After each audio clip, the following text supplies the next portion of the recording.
ঢাকা আন্তর্জাতিক বাণিজ্য মেলার ২৯তম আসরের শেষ দিন আজ শুক্রবার এক সমাপনী অনুষ্ঠানের মধ্য দিয়ে বাণিজ্য উপদেষ্টা শেখ বশিরউদ্দিন মেলার সমাপনী ঘোষণা করেছেন।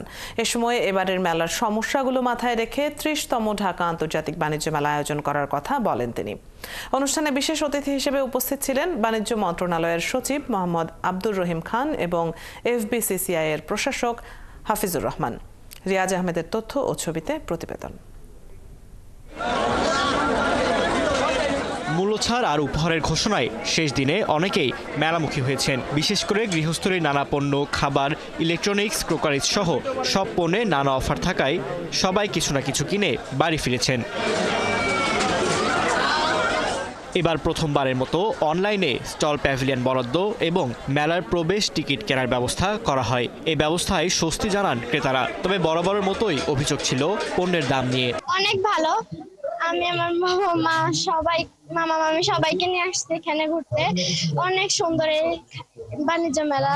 আয়োজনও অনেক সুন্দর হয়েছে, নিরাপত্তা অনেক ভালো হয়েছে, সবকিছু মিলে স্যাটিসফাই। হ্যাঁ, আগে অনেক সুন্দর আর কেনাকাটা পরিবেশ অনেক ভালো, কোনো বার্গেনিং নাই, আমরা সুন্দরভাবে কেনাকাটা করছি।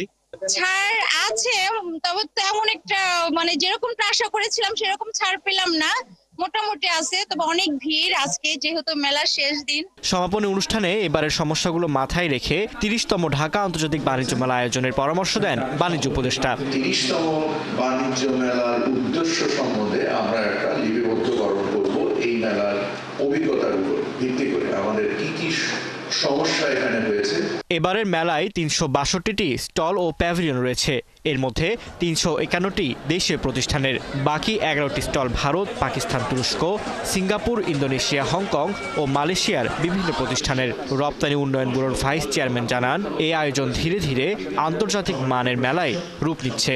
নতুন একটা পরিবর্তন এসে নতুন বাংলাদেশ নিয়ে আমরা এগিয়েছি, যার ফলে আমরা নতুনভাবে এই মেলাকে সাজানোর চেষ্টা করেছি। আমার